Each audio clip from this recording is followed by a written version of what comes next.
നമസ്കാരം, ഞാൻ ശാലിനി. പ്രധാന വാർത്തകൾ. കാഞ്ഞിരപ്പള്ളി ബൈപ്പാസ് പ്രതിപക്ഷ ആരോപണം രാഷ്ട്രീയ പ്രേരിതമെന്ന് doctor N Jayaraj MLA. Retender നടപടി ത്വരിതപ്പെടുത്താൻ ശ്രമങ്ങൾ നടക്കുന്നതായും MLA. പുണ്യമാസത്തിന് തുടക്കം. രാമമന്ത്രശീലുകൾ നിറഞ്ഞ് നാട്. രാമപുരത്തെ നാലമ്പലങ്ങളിൽ ഭക്തജന പ്രവാഹം. ഉമ്മൻചാണ്ടിയുടെ 2ാം ചരമവാർഷികം നാളെ. 12 വീടുകളുടെ താക്കോൽ സമർപ്പിക്കും. ജീവകാരുണ്യ പദ്ധതി സ്മൃതി തരംഗത്തിനും തുടക്കം. കോട്ടയം മെഡിക്കൽ കോളേജിൽ പുതിയ മെൻസ് ഹോസ്റ്റൽ നിർമ്മിക്കുമെന്ന് മന്ത്രി VN വാസവൻ. പൊതുജനാരോഗ്യത്തെ തകർക്കാനുള്ള നീക്കത്തിനെതിരെ SFIയുടെ വിദ്യാർത്ഥി സംഗമം. വാർത്തകൾ വിശദമായി. കാഞ്ഞിരപ്പള്ളി ബൈപ്പാസിന്റെ പണികൾ മുടങ്ങിയതുമായി ബന്ധപ്പെട്ട് ഇപ്പോൾ പ്രതിപക്ഷം ആരോപിക്കുന്ന കാര്യങ്ങൾ രാഷ്ട്രീയ പ്രേരിതമാണെന്ന് ഡോക്ടർ N ജയരാജ് MLA. അനുവദിച്ച തുക അപര്യാപ്തമാണെന്ന ആരോപണം യാഥാർത്ഥ്യം മനസ്സിലാക്കാതെയാണെന്നും ഡോക്ടർ N ജയരാജ് വാർത്താസമ്മേളനത്തിൽ പറഞ്ഞു. കാഞ്ഞിരപ്പള്ളി ബൈപ്പാസിന്റെ നിലവിൽ പണി നിർത്തിവെച്ചതുമായി ബന്ധപ്പെട്ട് പുറത്തുവന്നിട്ടുള്ള ആരോപണങ്ങൾ തികച്ചും അവാസ്തവവും രാഷ്ട്രീയ പ്രേരിതവുമാണെന്ന് സ്ഥലം MLA കൂടിയായ government chief whip doctor N Jayaraj. അനുവദിച്ച തുക അപര്യാപ്തമാണെന്ന ആരോപണം യാഥാർത്ഥ്യം മനസ്സിലാക്കാതെയുള്ളതാണ്. 78.69 കോടി രൂപയാണ് പദ്ധതിക്കായി ആകെ ഭരണാനുമതി കിഫ്ബിയിൽ നിന്ന് ലഭിച്ചിട്ടുള്ളത്. 24.76 കോടി രൂപയാണ് സ്ഥലമേറ്റെടുക്കലിന് ആകെ ചെലവായിട്ടുള്ളത്.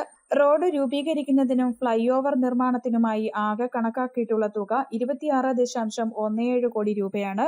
പദ്ധതിയുമായി ബന്ധപ്പെട്ട് ദേശീയ തലത്തിൽ ഈ ടെൻഡർ ചെയ്തതിൽ പ്രസ്തുത തുകയിൽ നിന്ന് 1.63% കുറവ് ക്വാട്ട ചെയ്ത് കരാറുകാരന് എഗ്രിമെന്റ് ഒപ്പിട്ട ശേഷം തുക അപര്യാപ്തമാണെന്ന വാദത്തിന് യാതൊരു അടിസ്ഥാനമില്ലെന്നും ജയരാജ് പറഞ്ഞു. ഒന്നാമത്തെ പ്രശ്നം ഇതാണ്. 79 കോടി രൂപ ഭരണാനുമതി നൽകിയിരിക്കുന്ന പ്രവൃത്തിക്ക് ആവശ്യമായിട്ടുള്ള മൊത്തം തുക ഭൂമി ഏറ്റെടുക്കാനും നിർമ്മാണ ചുമതലയും കൂടെയുള്ള മൊത്തം തുകയെന്ന് പറയുന്നത് ഈ പറഞ്ഞ 26+1.17 കോടിയും വസ്തുവിന് കൊടുത്ത 24 കോടി 50 കോടി അല്ലെ 51 കോടി രൂപയെ ആകെ ചിലവുള്ളൂ. ബാക്കി കിടക്കുന്ന മുഴുവൻ തുക ഇതിൻ്റെ ഭരണാനുമതി തുകയായി കിടക്കുന്നതാണ്. അപ്പോൾ ഒന്നാമത്തെ പ്രശ്നം പറഞ്ഞത് പണമില്ലാത്തത് കൊണ്ടാണ് ബൈപ്പാസിന് നിർമ്മാണം വൈകി എന്നുള്ള പറയുന്നതിനകത്ത് രേഖകൾ പരിശോധിക്കാൻ 10 രൂപ മുടക്കിയാൽ ആർക്കും അറിയാം, അല്ലെങ്കിൽ ഞാൻ കൊടുക്കാം. രേഖകൾ പരിശോധിച്ചാൽ അറിയാം പണത്തിൻ്റെ അഭാവം എന്ന് പറയുന്നതിനകത്തില്ല. മാത്രമല്ല, ഈ വർക്ക് ഏറ്റെടുത്ത കരാറുകാരൻ ഇതൊരു ഓപ്പൺ ടെൻഡറാണ്. ഇന്നലെ ഇവിടെ സൂചിപ്പിച്ചൊരു കാര്യം, ഇന്ത്യയിലെ ഏത് കമ്പനിക്കും ഇതിൽ പങ്കെടുക്കാം, ഏത് കർഷക കമ്പനിക്ക് പങ്കെടുക്കാം. ആദ്യത്തെ ഘട്ടമെന്ന് പറയുന്നത് നിങ്ങൾക്ക് തന്നെ അറിയാം, ഒരു കരാർ വന്നു കഴിഞ്ഞാൽ ടെൻഡർ ഓപ്പൺ ചെയ്യുമ്പോൾ ആദ്യത്തെ പ്രീ ക്വാളിഫിക്കേഷനാണ്. ഈ നിർമ്മാണ ചുമതല ഏറ്റെടുക്കാനുള്ള മുൻകാല അനുഭവങ്ങളും പരിചയങ്ങളും ഉണ്ടോ എന്ന് നോക്കും. ആ ക്വാളിഫിക്കേഷൻ ഉണ്ടെങ്കിൽ അത്രയും കമ്പനികളെ മാത്രം മാറ്റും. ആ കമ്പനികളുടെ കൊടുത്തിരിക്കുന്ന കൊട്ടേഷൻ പ്രകാരമുള്ള ഫിനാൻഷ്യൽ ബിഡ് എന്ന് പറയുന്ന സാങ്കേതിക തുക എത്രയാണോ വെച്ചിരിക്കുന്നത് നോക്കും. ക്വാളിഫിക്കേഷനുള്ള കമ്പനികളുടെ സാങ്കേതിക ഫിനാൻഷ്യൽ ബിഡ് ഓപ്പൺ ചെയ്യും. ഓപ്പൺ ചെയ്യുമ്പോൾ ഏറ്റവും ലോവസ്റ്റ് ആർക്കാണോ അവർക്ക് കൊടുക്കും. ഇതിനകത്ത് ഒരു ഗവൺമെൻറ്റിനോ ഒരു MLAക്കോ ഒരാൾക്കും ഇടപെടാൻ കഴിയില്ല. കാരണം ഇത് ഓപ്പണായി ചെയ്യുന്ന ഒരു പ്രക്രിയയാണ്. ഇതിനകത്ത് ഇനിയാണ് കൊടുക്കണമെന്ന് നമുക്ക് പറയാനോ ഇടപെടാനും പറ്റുകയില്ല.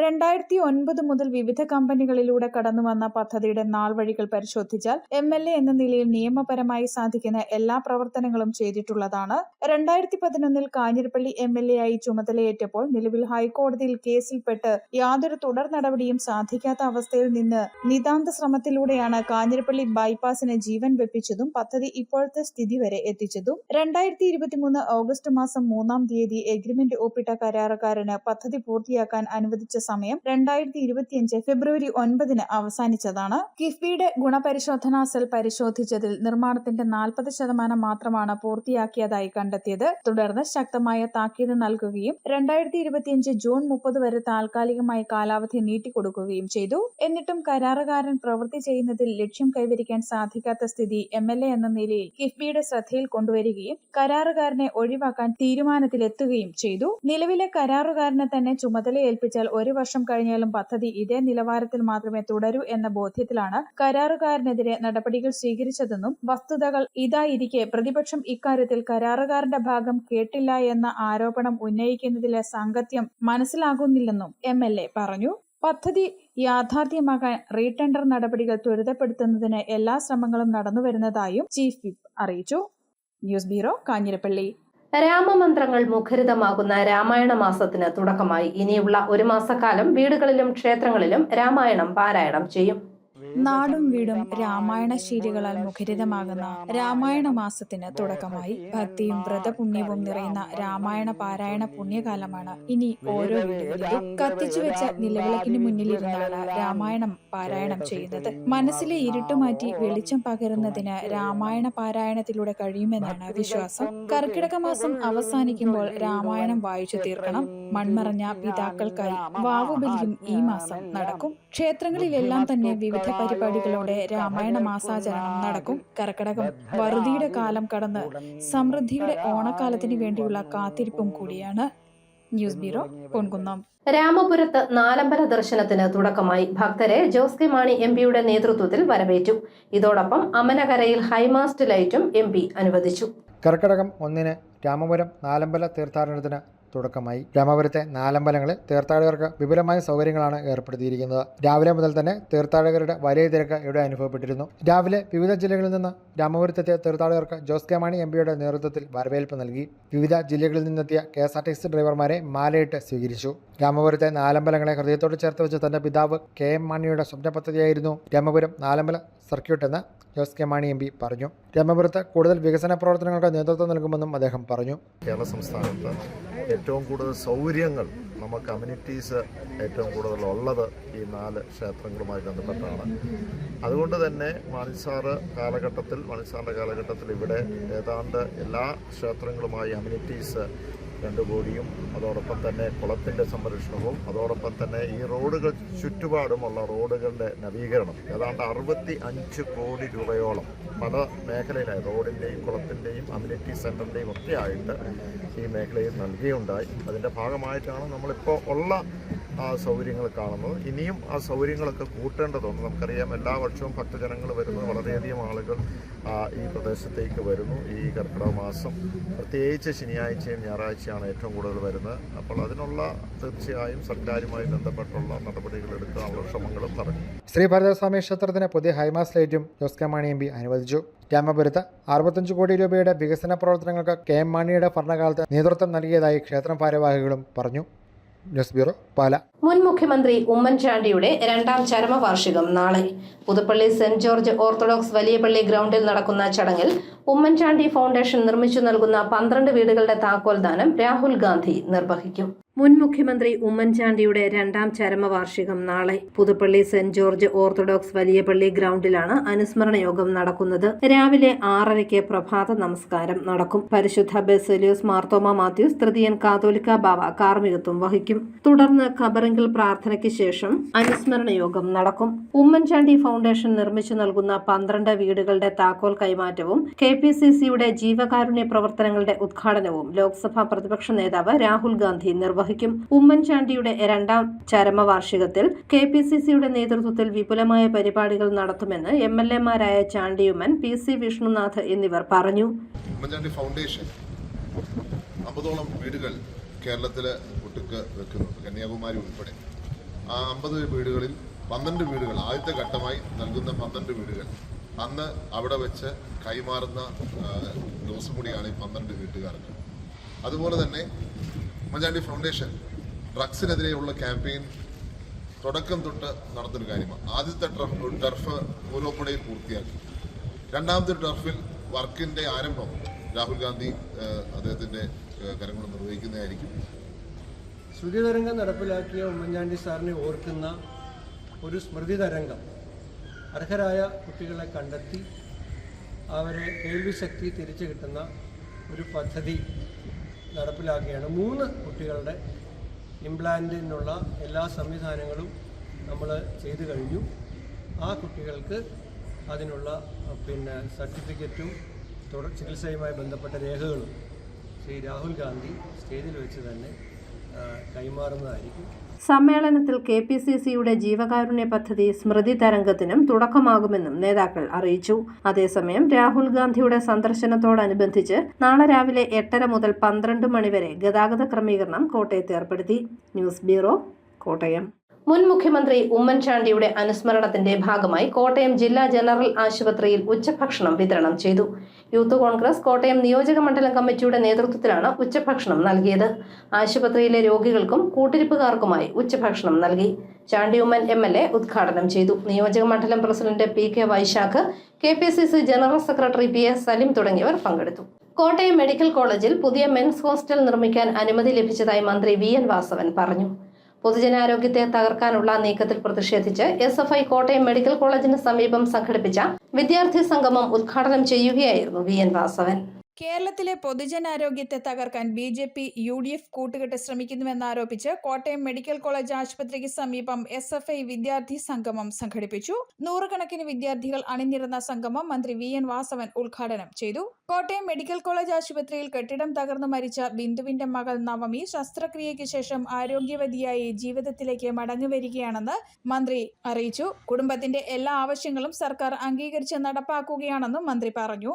കോട്ടയം മെഡിക്കൽ കോളേജിൽ പുതിയ മെൻസ് ഹോസ്റ്റൽ പണിയുന്നതിന് അനുമതി ലഭിച്ചതായും മന്ത്രി VN വാസവൻ അറിയിച്ചു. ആ കുട്ടിയെ പൂർണ്ണമായി ചികിത്സിച്ച് ഭേദമാക്കണമെന്ന ഡിമാൻഡ് നമ്മൾ പൂർണ്ണമായി അംഗീകരിച്ച് നടപ്പാക്കി കഴിഞ്ഞിരിക്കുന്നു. രണ്ടാമത്തെ കാര്യം അവർ ഡിമാൻഡ് ചെയ്തത് ആ വീട്ടിലെ കുട്ടിയുടെ ആങ്ങള സിവിൽ എഞ്ചിനീയർ പാസ്സായിട്ടുള്ള ആളാണ്. ആ കുട്ടിക്ക് ഒരു ജോലി ഉറപ്പാക്കണം. അത് സംസ്ഥാനത്ത് കഴിഞ്ഞ ക്യാബിനറ്റ് അംഗങ്ങൾ ദേവസ്വം ബോർഡിൽ സ്ഥിരം എഞ്ചിനീയറായി നിയമിക്കാൻ തീരുമാനിച്ചു എന്ന വാർത്തയും നിങ്ങളെ അറിയിക്കുക. അതേപോലെ തന്നെ മറ്റൊരു കാര്യം, ആ കുടുംബത്തെ സഹായിക്കാൻ സാമ്പത്തികമായി സംസ്ഥാന ഗവൺമെൻറ് CMDRFൽ നിന്ന് 10 ലക്ഷം രൂപ കൊടുക്കാൻ തീരുമാനിച്ചു. അതിന് പുറമേ ഉന്നത വിദ്യാഭ്യാസ വകുപ്പിൽ നിന്ന് 12.5 ലക്ഷം രൂപ മുടക്കി ആ വീട് പൂർത്തീകരിച്ചു കൊടുക്കാനും തീരുമാനിച്ചു. അപ്പോൾ 12 ലക്ഷം രൂപ മുടക്കി വീട് നിർമ്മിക്കുന്ന പോലെ തന്നെ 10 ലക്ഷം രൂപയുടെ ധനസഹായവും കൊടുക്കും. ഒപ്പം ആ കുടുംബത്തിന് ആരോഗ്യപരിപാലന രംഗത്ത് ഏതെല്ലാം കാര്യങ്ങൾ വരുന്നു അതെല്ലാം മെഡിക്കൽ കോളേജ് ഏറ്റെടുത്ത് നടപ്പാക്കാനും തീരുമാനിച്ചിട്ടുണ്ട്. ഇങ്ങനെ ആ കുടുംബത്തെ സർക്കാർ എല്ലാ അർത്ഥത്തിലും സംരക്ഷിക്കാൻ സാഹചര്യം ഒരുക്കിക്കൊണ്ടുള്ള സുപ്രധാനമായ തീരുമാനം എടുക്കുക മാത്രമല്ല, അത് സമയബന്ധിതമായി നടപ്പിലാക്കുന്ന രൂപത്തിലേക്കും ഗവൺമെന്റ് മുന്നോട്ട് വന്നു കഴിഞ്ഞിരിക്കും.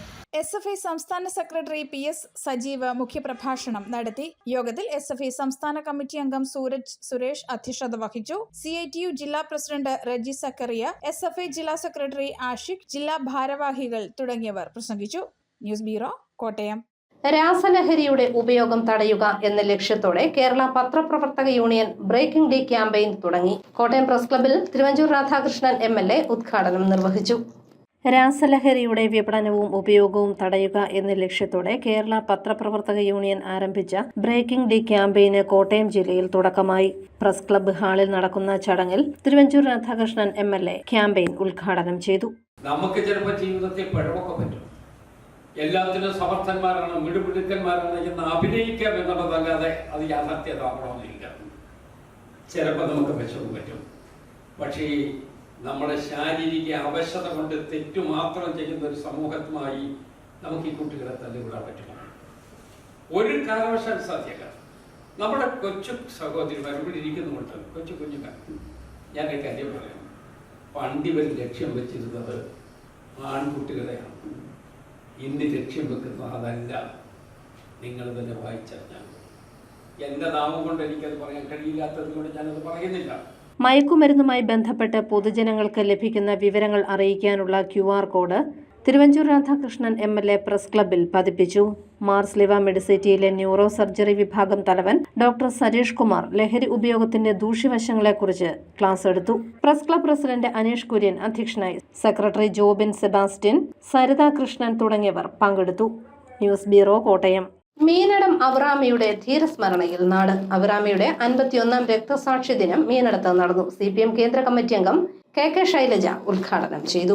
മീനടം അവറാമിയുടെ 51ാം രക്തസാക്ഷിത്വ ദിനം ആചരിച്ചു. സ്മൃതി മണ്ഡപത്തിൽ പുഷ്പാർച്ചനയ്ക്ക് ശേഷം CPIM നേതൃത്വത്തിൽ മീനടം മാളികപ്പടിയിൽ നടത്തിയ രക്തസാക്ഷി ദിനാചരണം കേന്ദ്ര കമ്മിറ്റി അംഗം KK ശൈലജ ഉദ്ഘാടനം ചെയ്തു. അടിയന്തരാവസ്ഥയുടെ മറവിൽ കോൺഗ്രസിന്റെ ഗുണ്ടകൾ അന്ന് രാജ്യത്താകമാനം തേർവാഴ്ച നടത്തുകയായിരുന്നുവെന്ന് KK ശൈലജ പറഞ്ഞു. അടിയന്തരാവസ്ഥ പ്രഖ്യാപിച്ചുകൊണ്ട് ഈ നാടിന്റെ എല്ലാ ജനാധിപത്യ സംവിധാനങ്ങളെയും തല്ലിത്തകർത്തത് വളരെ ഭീതിതമായിട്ടുള്ള നാളുകളായിരുന്നു പിന്നീട് ഉണ്ടായിട്ടുള്ളത്. കോൺഗ്രസിന്റെ ഗുണ്ടകൾ ഇന്ത്യയുടെ എല്ലാ ഭാഗത്തും അഴിഞ്ഞാട്ടം നടത്തുന്ന ഒരവസ്ഥ അടിയന്തരാവസ്ഥയുടെ മറവിലുണ്ടായി. എല്ലാ ജനാധിപത്യ സ്ഥാപനങ്ങളെയും തകർക്കുക എന്നത് അടിയന്തരാവസ്ഥയുടെ ലക്ഷ്യമായിരുന്നു. എന്നാൽ ഏറ്റവും കൂടുതൽ ആക്രമിക്കപ്പെട്ടത് ഇടതുപക്ഷ ആശയഗതികൾ പിന്തുടരുന്ന പ്രസ്ഥാനങ്ങളെയും സഖാക്കളെയുമാണ്. ജില്ലാ സെക്രട്ടേറിയറ്റ് അംഗം അഡ്വക്കേറ്റ് റജി സഖറിയ അധ്യക്ഷനായി. CPM ജില്ലാ സെക്രട്ടറി TR രഘുനാഥൻ, സംസ്ഥാന കമ്മിറ്റി അംഗം അഡ്വക്കേറ്റ് K അനിൽകുമാർ, ജില്ലാ സെക്രട്ടേറിയറ്റ് അംഗം KM രാധാകൃഷ്ണൻ, ജില്ലാ കമ്മിറ്റി അംഗം Subhash P Varghese, area committee അംഗങ്ങളായ KN Viswanathan, EK Kurian, Meenadam local secretary Santhosh Varkey തുടങ്ങിയവർ പങ്കെടുത്തു. അവറാമിയുടെ സഹോദരൻ ബേബിയെയും അടിയന്തരാവസ്ഥ കാലത്തെ സമര പോരാളി തമ്പിയെയും ചടങ്ങിൽ ശൈലജ പൊന്നാടയണിയിച്ച് ആദരിച്ചു. News bureau, Pampady. തൃണമൂൽ കോൺഗ്രസ് കോട്ടയം ജില്ലാ കമ്മിറ്റിയുടെ നേതൃത്വത്തിൽ ഉമ്മൻചാണ്ടിയുടെ ഖബറിടത്തിൽ പുഷ്പചക്രം അർപ്പിച്ചു. ഉമ്മൻചാണ്ടിയെ ഇപ്പോഴത്തെ കോൺഗ്രസ് നേതൃത്വം മാതൃകയാക്കണമെന്ന് ജില്ലാ ചെയർമാൻ സജി മഞ്ഞക്കടമ്പിൽ പറഞ്ഞു. ജില്ലാ കോർഡിനേറ്റർ ഗണേഷ് ഏറ്റുമാനൂർ അധ്യക്ഷനായി. പ്രിയപ്പെട്ട ഉമ്മൻചാണ്ടി സാറിനെ പോലുള്ള നേതാക്കന്മാർ നയിച്ച UDF എന്നും കേരളത്തിൽ കരുത്തായിരുന്നു. അദ്ദേഹത്തെ പോലുള്ള ജനപ്രിയ വിയോഗം തീർച്ചയായിട്ടും കേരള സംസ്ഥാനത്തിനും പ്രത്യേകിച്ച് UDFനും വലിയ നഷ്ടമായി. ഇപ്പോൾ UDFിനെ നയിക്കുന്ന ആളുകൾ പ്രിയപ്പെട്ട ഉമ്മൻചാണ്ടി സാറിനെ മാതൃകയാക്കാൻ ഇനിയെങ്കിലും പരിശ്രമിക്കണമെന്ന് കൂടി ഈ അവസരത്തിൽ പറയുന്നത്. പാലാ നഗരസഭയിലെ ദുർഭരണത്തിന് 2025 ജനങ്ങൾ അന്ത്യം കുറിക്കുമെന്ന് KPCC നിർവാഹക സമിതി അംഗം അഡ്വക്കേറ്റ് ടോമി കല്ലാനി പറഞ്ഞു. നഗരസഭ ഭരണസമിതിയുടെ കെടുകാര്യസ്ഥതയ്ക്കെതിരെ UDF പാർലമെന്ററി പാർട്ടി നടത്തിയ പ്രതിഷേധ ധർണ ഉദ്ഘാടനം ചെയ്യുകയായിരുന്നു അദ്ദേഹം. ജനങ്ങളെ വെല്ലുവിളിച്ച ഭരണം നടത്തുന്ന അധികാരക്കൊതിമുത്ത് പരസ്പരം തമ്മിലടിക്കുന്ന പാലാ നഗരസഭയിലെ ദുർഭരണം 2025 തെരഞ്ഞെടുപ്പോടെ അവസാനിക്കുമെന്ന് KPCC നിർവാഹക സമിതി അംഗം ടോമി കല്ലാനി. പാലാ നഗരസഭ ഭരണസമിതിയുടെ കെടുകാര്യസ്ഥതയും പ്രതിപക്ഷ കൗൺസിലർമാരോടുള്ള വിവേചനത്തിനുമെതിരെ നഗരസഭ UDF പാർലമെന്ററി പാർട്ടി ഓഫീസ് പടിക്കൽ സംഘടിപ്പിച്ച പ്രതിഷേധ ധർണ ഉദ്ഘാടനം ചെയ്ത് സംസാരിക്കുകയായിരുന്നു അദ്ദേഹം. പ്രതിപക്ഷ കൗൺസിലറായ ആനി വിജയ് പ്രതിനിധീകരിക്കുന്ന 16-ാം വാർഡിൽ അംഗൻവാടിക്ക് അനുയോജ്യമായ 3 സെന്റ് സ്ഥലം സൗജന്യമായി വിട്ടുകിട്ടിയിട്ടും അവിടെ നിർമ്മാണത്തിനാവശ്യമായ ഫണ്ട് അനുവദിക്കാതെ മുൻ ചെയർപേഴ്സൺ ലീന പ്രതിനിധീകരിക്കുന്ന 24-ാം വാർഡിൽ സ്ഥലം പോലുമില്ലാത്ത അംഗൻവാടി കെട്ടിട നിർമ്മാണത്തിന് 20 ലക്ഷം രൂപ അനുവദിച്ച നിലപാട് ജനങ്ങളോടുള്ള വെല്ലുവിളിയാണെന്നും അദ്ദേഹം ചൂണ്ടിക്കാട്ടി. പാലാ നഗരസഭയിലെ ഐക്യ ജനാധിപത്യ മുന്നണിയുടെ UDFന്റെ കൗൺസിലർമാരോട് നഗരസഭ ഭരിക്കുന്ന ഭരണസമിതി കാണിക്കുന്ന വിവേചനം, ചുറ്റമ്മ നയം, അത് ഈ നാടിന്റെ യജമാനന്മാരായ വോട്ടർമാരെ പാലാ നഗരസഭയിലെ ജനങ്ങളെ ബോധ്യപ്പെടുത്താനുള്ള ഉത്തരവാദിത്വം എന്നും ജനങ്ങളോടൊപ്പം നിൽക്കുന്ന ഐക്യ ജനാധിപത്യ മുന്നണിക്കുണ്ട്, UDFന്റെ കൗൺസിലർമാർക്കുണ്ട്, UDFുണ്ട് എന്നത് ഈ മഴയത്തും ഞങ്ങളിവിടെ ഇങ്ങനെ ഒരു ധർണാ സമരം സംഘടിപ്പിക്കുന്നത്. UDF പാർലമെന്ററി പാർട്ടി നേതാവ് പ്രൊഫസർ സതീഷ് ചള്ളൻ അധ്യക്ഷനായി. N സുരേഷ്, ജോർജ് പുളിങ്ങാട്, ചാക്കോ തോമസ്, സന്തോഷ് മുളകാട്, സാബു എബ്രഹാം, ജോഷി വട്ടക്കുന്നൽ, ആനി ബിജോയ്, പ്രിൻസ് ഫിസി, മായ രാഹുൽ തുടങ്ങിയവർ പങ്കെടുത്തു. News bureau, Pala. മുൻ മുഖ്യമന്ത്രി ഉമ്മൻചാണ്ടിയുടെ 2ാം ചരമവാർഷികത്തോടനുബന്ധിച്ച് മന്ന ചാരിറ്റബിൾ ട്രസ്റ്റിന്റെ നേതൃത്വത്തിൽ ജൂലൈ, ഓഗസ്റ്റ് മാസങ്ങളിൽ വിവിധ പരിപാടികൾ നടത്തുമെന്ന് Manna charitable trust managing trustee doctor Mariya Oommen അറിയിച്ചു. 18-ാം തീയതി കോട്ടയം മെഡിക്കൽ കോളേജിൽ സൗജന്യ ഭക്ഷണ വിതരണം, 19-ന് ജില്ലാ ജനറൽ ആശുപത്രിയിൽ സൗജന്യ ഭക്ഷണ വിതരണം, 20-ന് സൗജന്യ മെഡിക്കൽ ക്യാമ്പ്, 26-ന് സൗജന്യ തയ്യൽ മെഷീൻ വിതരണം എന്നിവ നടത്തുമെന്ന് ഡോക്ടർ മറിയ ഉമ്മൻ, സോബിച്ചൻ കണ്ണമ്പള്ളി, അമൽ ജി പോൾ, റോണി കുരുവിള എന്നിവർ വാർത്താ സമ്മേളനത്തിൽ അറിയിച്ചു. നാളെ കോട്ടയം മെഡിക്കൽ കോളേജിൽ വൈകിട്ട് 6 മണിക്ക് ഭക്ഷണ വിതരണമുണ്ട്. പിന്നെ 19-ാം തീയതി ശനിയാഴ്ച ജില്ലാ ജനറൽ ആശുപത്രിയിൽ 12-ക്ക് ഭക്ഷണ വിതരണമുണ്ട്. വൈകിട്ട് 3 മണിക്ക് നവജീവനിൽ ഒരു ദിനം, അത് ഞങ്ങളുടെ ഒരു പ്രോഗ്രാമാണ്. ക്രിയേറ്റിംഗ് സ്മൈൽസ് ഹോപ്പ് എന്ന് പറഞ്ഞ ഒരു ഔട്ട്റീച്ച് പ്രോഗ്രാമാണ്. ഇങ്ങനത്തെ ഓർഫനേജസ്, ഓൾഡ് ഏജ് ഹോംസിൽ ഞങ്ങൾ വിസിറ്റ് ചെയ്യുക, അല്ലെങ്കിൽ അവരെ കൊണ്ട് വെളിയിൽ പോവുക. അത് ഞങ്ങളുടെ ഒരു പ്രോജക്റ്റാണ്. അപ്പം അതിൻ്റെ ഒരു പ്രോഗ്രാം നവജീവനിൽ ശനിയാഴ്ച നടത്തുന്നുണ്ട്. അത് കഴിഞ്ഞ് ഞായറാഴ്ച നടത്തുന്നതാണ് വേറൊരു മെഗാ മെഡിക്കൽ ക്യാമ്പ്. ചെറുപ്പുഴ ആശുപത്രിയുമായി ചേർന്ന് ഉള്ള മെഡിക്കൽ ക്യാമ്പാണ് നടത്തുന്നത്. മെഡിക്കൽ ക്യാമ്പും ഞങ്ങളുടെ വേറൊരു പ്രോജക്റ്റാണ്. SNDP യോഗം കോട്ടയം യൂണിയന്റെ ശാഖാ നേതൃത്വ സംഗമം ശനിയാഴ്ച രാവിലെ 9 മണി മുതൽ കോട്ടയം ആൻസ് ഇന്റർനാഷണൽ കൺവെൻഷൻ സെന്ററിൽ നടക്കും. യോഗം ജനറൽ സെക്രട്ടറി വെള്ളാപ്പള്ളി നടേശൻ ഉദ്ഘാടനം ചെയ്യുമെന്ന് ഭാരവാഹികൾ അറിയിച്ചു. കോട്ടയം ആൻസ് കൺവെൻഷൻ സെന്ററിൽ വെച്ച് 4000-ഓളം നേതാക്കളെ പങ്കെടുപ്പിച്ചുകൊണ്ടാണ് 19-ാം തീയതി രാവിലെ 9 മണിക്ക് പരിപാടി ആരംഭിക്കുന്നത്. അത് രജിസ്ട്രേഷനോടുകൂടി ആരംഭിക്കുന്ന പരിപാടി ഈ കഴിഞ്ഞ 30 വർഷക്കാലത്ത് SNDP യോഗത്തിന്റെ സമാധാനയായ ജനറൽ സെക്രട്ടറി ശ്രീ വെള്ളാപ്പള്ളി നടേശൻ അവർ SNDP യോഗത്തിന്റെ ഈ സാന്നിധ്യത്തിലേക്ക് കടന്നു വന്നിട്ട് 30 ആണ്ടുകൾ പൂർത്തീകരിച്ചിരിക്കുകയാണ്. SNDP യോഗം അന്നും ഇന്നും ഏത് തരത്തിലാണ് അതിന്റെ ഡെവലപ്മെന്റ് ഉണ്ടായിരിക്കുന്നത് എന്ന് വ്യക്തമായി ബോധ്യപ്പെടുത്തിക്കൊണ്ടുള്ള ഒരു വിശദീകരണ സമ്മേളനം കൂടിയായിരിക്കുന്നത്. പ്രധാന വാർത്തകൾ ഒരിക്കൽ കൂടി. കാഞ്ഞിരപ്പള്ളി ബൈപാസ് പ്രതിപക്ഷ ആരോപണം രാഷ്ട്രീയ പ്രേരിതമെന്ന് doctor N Jayaraj MLA. Rate tender നടപടി ത്വരിതപ്പെടുത്താൻ ശ്രമങ്ങൾ നടക്കുന്നതായും MLA.